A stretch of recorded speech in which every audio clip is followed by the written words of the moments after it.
Good afternoon, everybody, or good morning, depending upon when you're watching this video. I've gotten a couple of questions from teachers and from parents about the best way to share video online with your students.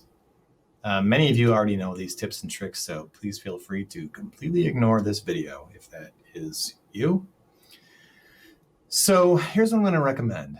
So the way to get the best audio and video for your students is actually to not share your video synchronously, but rather to share the video with your students and have each of them watch it on their own time. This is particularly useful when you use YouTube because YouTube automatically buffers depending upon the person's end internet connection. I'm sure that all of you know how to share YouTube videos, but if you don't, I'm just going to go over to one here. This is Luke, I'm your father scene. So if you're on a YouTube video and this is the one that you want to share with your students, you can just click share here, copy this link, go to your class, and you can either share it as classwork or in your stream. Of course, I'm going to share it in your stream. I'm just going to add a link. Paste that as a link. Best scene ever. And then, in terms of practicality, you could tell your students that you're going to pause, and knowing how long that scene is, give your kids 5 minutes, tell them to be back in the meeting in 5 minutes. Okay, that's the way to guarantee that the audio and video quality is good for all of your kids.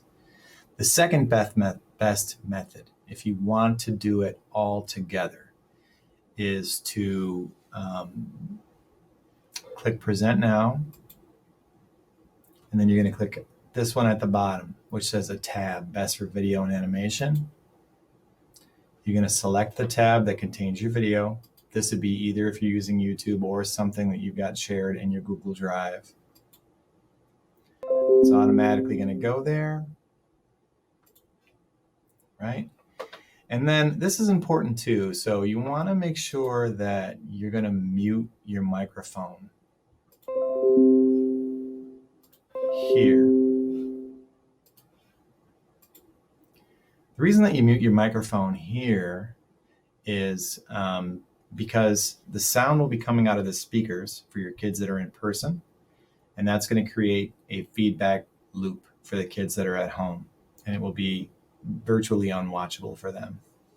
So once you've muted your microphone, come over here and click play.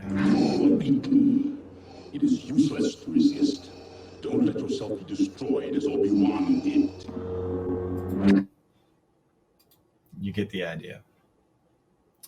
So then stop sharing, unmute your mic, and you're back in action. Probably the least reliable in terms of video and audio sort of fidelity for your kids at home is to put the video up on the board and then point your computer or your camera at it. This just adds in a ton of layers. So you're actually sort of streaming the video twice, and you're adding in a bunch of other ambient noise. And if you don't have the microphone muted, that's going to be added in there as well. But you can't really have the microphone muted because they need to hear the sound. So that method is the one that I would recommend the least. Anyway, I hope this helps, and I'll talk to you soon.